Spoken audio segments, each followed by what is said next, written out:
अड़ंगकेल हिमालय के पहाड़ी सिलसिलों की गोद में एक सरसब्ज और जन्नत नज़ीर वादी जो कि 8,400 फीट की बुलंदी पर वाक़ई है। हिमालय की बुलंद तरीन चोटी नांगा पर्वत अड़ंगकेल को अपनी गुर्बत का एहसास दिलाती रहती है। घने जंगलात, सरसब्ज मैदान अड़ंगकेल को तफरीही मकाम से कहीं ज़्यादा बयान कर रहे हैं। आइए चलते हैं, आज अड़ंगकेल को दिल से महसूस करते हैं। अच्छा जी, तकरीबन 3 घंटे की हाइक के बाद हम इस जन्नत नज़ीर वादी अड़ंगकेल में पहुंच चुके हैं। शुरू में जो हमारे साथ धोखा हुआ है, धोखे से मुराद है कि जब डोली थी वो ख़राब थी, हमें उसके बदले 3 घंटे हाइक करनी पड़ती है। तो मेरी शर्ट भी देख लेंगे अभी भी गीली है, लेकिन यहाँ पर आकर ये मेडोज़ देखें, ये पहाड़ देखें, सीज देखें, यहाँ पर आकर यकीन माने आपके पैसे वसूल हो जाते हैं। हमारे पैसे तो नहीं लगे, लेकिन जो थकावट है वो सारी थकावट दूर हो जाती है। मज़ीद थोड़ी देर बाद मैं आपको, तुम्हारे दोस्त आ गए भाई, किधर बिछड़ के देखो। मज़ीद थोड़ी देर बाद मैं आपको ये जो वादी है इसके सारे पॉइंट्स भी दिखाऊंगा, और यकीन माने यहाँ आकर मेरी तबीयत बिल्कुल रिफ़्रेश हो गई है, जैसे मैं थका ही नहीं था, मैंने हाइक ही नहीं की थी। और मैं मज़ीद डीपली आपको वीडियोस दिखाऊंगा। यहाँ पर स्टीप्स हैं, यहाँ पर मेडोज़ हैं, यहाँ पर मुख्तलिफ़ किस्म के कॉटेजेस हैं, टक शॉप्स हैं। तकरीबन 2 घंटे से यहाँ पर बारिश हो रही है, और अभी आपको जाके मैं पहाड़ों का मंजर दिखाता हूँ। ये देखें, सारे पहाड़ बादलों से घिर चुके हैं,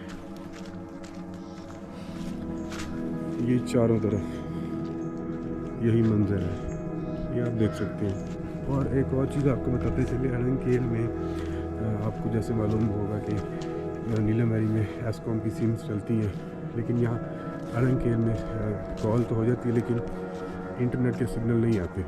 तो अगर आप इधर आएँ, इंटरनेट की यहाँ पर फैसिलिटी आपको मिल जाएगी। यहाँ अक्सर होटल्स में वाईफाई की सहूलत मैसर है, तो आप कोशिश करें कि उस होटल में स्टे करें जहाँ पर आपको वाईफाई का एक्सेस दें। अड़ंगकेल तक पहुँचने के लिए आपको डोली या चेयर लिफ्ट तक आना पड़ता है, और उससे पहले एक स्पॉट है, वहाँ पर आपको उतरना पड़ता है, और उससे आगे तकरीबन 2 से ढाई घंटे का हाइकिंग और ट्रैकिंग ट्रैक है। उसके बाद आप इस शानदार जगह पर पहुँचते हैं, और आते ही आपको जब ये नज़ारा नज़र आता है तो आप अल्लाह ताला की कुदरत की तारीफ़ किए बगैर नहीं रह सकते। और यहाँ पर जब आप आएंगे, कैंपिंग की फैसिलिटीज़ भी हैं, और ये यहाँ पर ये कॉटेजेस बने हुए हैं, ये कैंप्स बने हुए हैं, और ये होटल्स हैं। और होटल्स यहाँ पर 3,000 से लेकर 15,000 तक होटल्स अवेलेबल हैं। अगर आप लोगों ने कैंपिंग करनी है, कैंप्स भी मौजूद है। अगर आप लोग अपने कैंप्स लेकर आते हैं तो वो आपको कैंपिंग स्पॉट दे देते हैं, जहाँ पर आप अपने कैंप इंस्टॉल कर सकते हैं। होटल्स यहाँ पर थोड़े से महंगे हैं, लेकिन रीज़नेबल है, आप अफोर्ड कर सकते हैं। और ये यहाँ पर आगे सामने ग्रीन कलर की सेंटर में मस्जिद है, और ये जो सामने आपको पहाड़ नज़र आ रहे हैं, इसके दूसरी जानिब LOC है और पाकिस्तान आर्मी की चेक पोस्ट है। इसके बाद उस जगह पर जाऊंगा जहाँ पर मेडोज़ का जो है शानदार नज़ारा नज़र आता है। ये देखिए, इसकी चिमनी में से कैसे धुआं निकल रहा है। और ये जो है, इस तरह की चीज़ें जो नेचर के हमें करीब करती हैं, वो ऐसी जगहों पर देखने को मिलती हैं। और इसके आगे ये रास्ता आबशार की तरफ भी जाता है, और ये सामने मेडोज़ की तरफ भी जाता है। तो मैं सिर्फ यही पाथ फॉलो करते हुए जा रहा हूँ। हालांकि एक रास्ता एक ऊपर भी जा रहा था, लेकिन अंदाज़न मैं इसी रास्ते पे जा रहा था, लेकिन सही जा रहा हूँ। अड़ंगकेल एक टूरिस्ट स्पॉट ही नहीं है, बल्कि ये एक विलेज है जहाँ पर यहाँ के मकामी लोग कई सालों से रहते आ रहे हैं। और ये देखिए, ये भी मुझे किसी मकामी बाशिंदे का घर लग रहा है, जहाँ की चिमनी में से देखें भी सुबह सुबह ये आग जला रहा होगा, या अपना खाने का इंतज़ाम कर रहा होगा। आग निकल रही है यहाँ से। अड़ंगकेल में लोग इतनी मुश्किल ट्रैकिंग करके आते हैं, हाइकिंग करके आते हैं, और यहाँ पर थोड़ी देर बैठकर, आधा पौना घंटा बैठकर चले जाते हैं। यहाँ पर इतनी ज़बरदस्त किस्म की कैंपिंग स्पॉट्स हैं, होटल्स हैं। तो मेरा जो एक्सपीरियंस है, तो मैं तो आप लोगों को यही सजेस्ट करूँगा, अगर आप टीलम वैली कश्मीर में आएँ तो अड़ंग केल के मकाम पर ज़रूर स्टे करें। और इसके आगे वो सामने मेडोज़ हैं, वहाँ पर जाकर आप इसका विज़िट करें। यहाँ हर रोज़ एक नई सुबह का आगाज़ होता है, जो यहाँ आने वाले का हर रोज़ एक नए तरीके से इस्तकबाल करती है।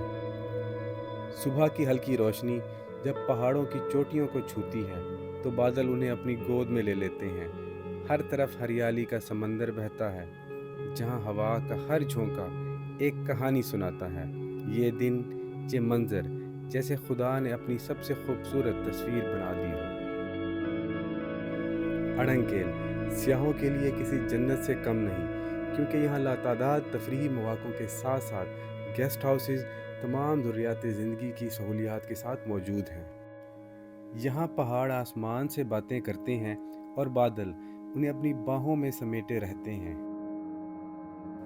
बचपन में सुनी गई देवमाला की कहानियों ने शायद यहाँ से जन्म लिया होगा। अड़ंग केल एक ऐसा तफरीही मकाम है कि जैसे ही आप यहाँ कदम रखेंगे, खुद को नेचर के करीब करेंगे और नेचर को महसूस करेंगे और अपनी महीनों की थकावट को पलों में भूल जाएंगे।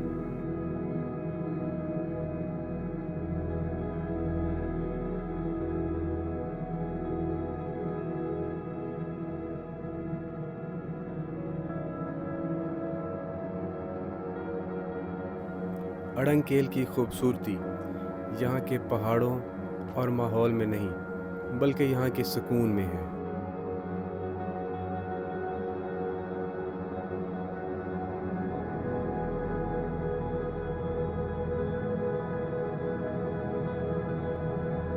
पहाड़, बादल और हरियाली तीनों मिलकर ऐसा शानदार मंजर बनाते हैं कि जो इंसान को अपने रब की कुदरत का एहसास दिलाता है।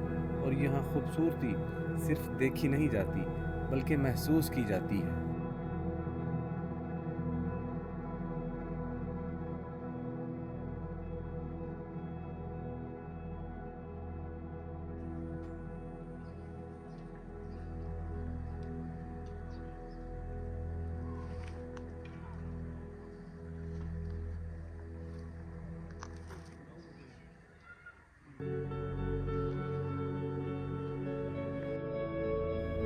शाम होते ही अड़ंग केल के सेहत अफ़ज़ा मकाम पर हमने अपना कैंप लगाने का फ़ैसला किया, ताकि इसकी याद सालों तक हमारे जहनों में ताज़ा रह सके।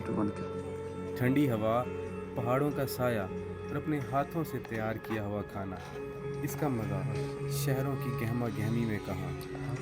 यहाँ खाना सिर्फ पेट भरने का ज़रिया नहीं होता, बल्कि दोस्तियाँ और यादों का सिलसिला बन जाता है।